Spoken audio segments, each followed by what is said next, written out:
Hello everybody, welcome to Gone Hollow Minis. My name is Colt, and welcome to another episode of Tarnished Tuesdays. If you're not quite caught up to speed yet, this is a series where I am painting the Elden Ring the board game by Steamforged Games. There is already an entire core set worth of minis that I've already painted, so feel free to check those out on my channel. Today we'll be painting the Godrick Knights and Soldiers. Now for some reason my camera really didn't want to focus on these guys, and me being off screen wasn't really helping, so parts of this will be a little bit unfocused. That is totally on me, I apologize. So far at least, the process has been identical to the previous mini we painted, the Erdtree Sentinel. A lot of the stuff in Limgrave has a similar gold to brassy armor color, so using these same paints here will make for a consistent miniature appearance. As you can see, these minis were primed black, sprayed with a base coat of Pro Acryl Mahogany, and then given a dry brush of AK Rusty Gold. The first highlight layer was a layer of Pro Acryl Light Bronze highlighted on the upper raised edges. Putting the dry brush aside for now, we're going to go ahead and shade all of these dry brushed layers. This is a mix of Scale 75 African Shadow and Black, a really nice dark purple hue that we can use to shade all of our brassy armor. Just a bit of dry brushing and a quick shade does wonders for these models. They're really well detailed and the sculpting is really well done, if a little bit finicky. So applying this matte shadow tone to all of our recesses will really make our metallics shine. Now I'll do some highlighting here in a little bit with Pro Acryl White Gold, a slightly warm silvery tone that'll be a great contrast for our metallic parts. While I work on that in the background though, I want to talk about these minis. See, the miniatures in the Elden Ring core box have a kind of interesting pattern to them. A lot of these smaller little gribbly units of enemies have kind of lieutenants attached to them. For these Godrick soldiers, you have the Godrick Knights, which we're also painting in this video, but other things like rats have a slightly larger rat, the stone imps have their watchdog, and the demi-humans have their chiefs. Maybe I just like it because I'm used to painting war games and it makes them feel closer to a wargaming unit. But I do also just think that it looks better on a shelf and makes the board game more immersive. And with these knights in particular, it actually makes me really excited for future expansions, because each different region has its own different variant. And I can't wait to get them all painted up and sat on a shelf right next to each other. But I will admit that I am a sucker for weird medieval styled armor. I especially love this guy's helmet that would be impossible to see out of unless your head was like 2 feet tall. Which, don't get me wrong, is not impossible for Elden Ring, especially in Godrick's army.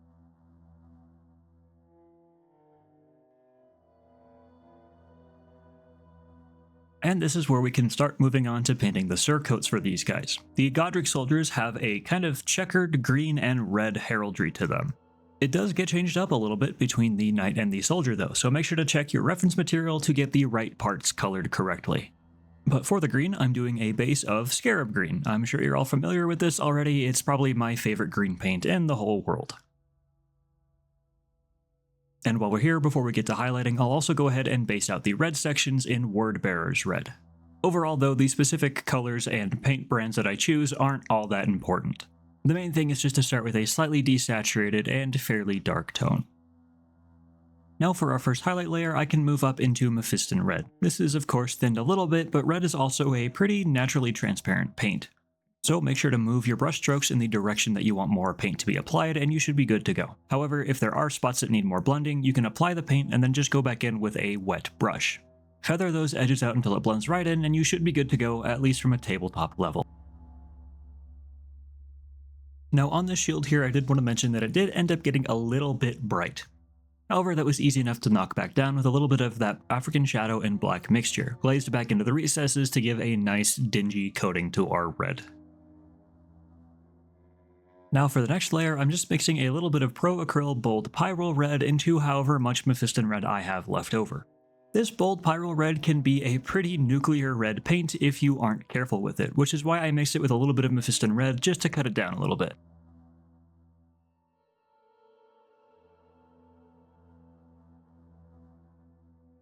And you can kind of see here how bright that shield got. That was definitely a mistake on my part. Easy enough to fix, but oops. As mentioned before though, this gets applied pretty much the same way as the previous layer. However, I'm just focusing on higher and more raised highlights and edges, covering less and less area with paint every time. Now for the green though, and how we're going to highlight this is actually not using any other type of green, but actually a deep ochre color. This is Vallejo Ochre Brown. Basically how I'm doing this is I put a drop of Scarab Green and a drop of Vallejo Deep Ochre onto my wet palette. Each layer gets slightly more deep ochre mixed into that Scarab Green.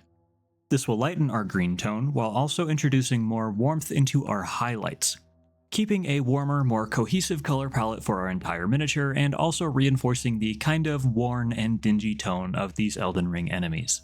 The final layer saw a little bit of Vallejo Iraqi sand mixed into that original highlight mix. This is a still slightly yellow but much paler tan color and is a great final punchy highlight. Now for the dingy black-gray cape, and we're going to try something a little weird here. This is a mix of 2-to-1 Pro Acryl Mahogany and Pro Acryl Black Blue. Mixed together, they make for a really dark but still slightly dingy, grayish, faded fabric color. To shade, I mix in a little bit more mahogany, and to highlight, I mix in a tiny bit of Pro Acryl Bright Pale Green. That's right, I didn't use any green to highlight my green, but I will use some to highlight my black fabric, because of course. Color theory continues to elude me. This is inspired by a recipe that I found on Reddit by the user Timbits Are Pretty Good. Tended to use it on my Soulblight Gravelord's army, but I figured it would match the aesthetic of Elden Ring pretty well as well. Here you can see me highlighting with some of that original mix with a little bit of bright pale green mixed in. I also did eventually mix a little bit more mahogany just to create a slightly dingier tone. But I'm just applying these highlights with streaky motions to mimic a weathered and slightly threadbare fabric. In addition to highlighting the usual creases of the cape, make sure to focus more on the lower sections. This will recreate the effect of a cape that's been kicked through the mud for quite some time since the shattering, with more scraping occurring, dust collecting, and sun bleaching there towards the bottom. Now I think next video will be all about how to customize these already sculpted bases, but for now we're just going to give these a scarab green base rim and call these Godrick soldiers and knights good.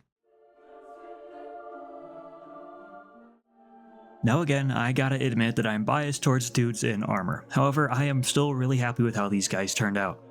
I think using these particular recipes not only help them fit in with the other Elden Ring miniatures that we've painted, but also recreate the aesthetic of the video game pretty well, while of course still making the miniatures recognizable and interesting from tabletop distance. I also think that I'm starting to get the handle on how to recreate Limgrave on the bases.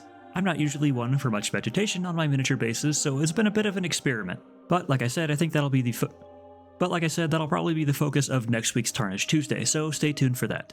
If you enjoyed, please feel free to do all of the usual YouTube niceties. Drop a like if you enjoyed, drop a comment if you have any feedback, subscribe and turn on notifications not to miss another episode, all of that stuff. It really, really does help. But on that note, until we meet again, friends, be safe, be kind, and don't you dare go hollow.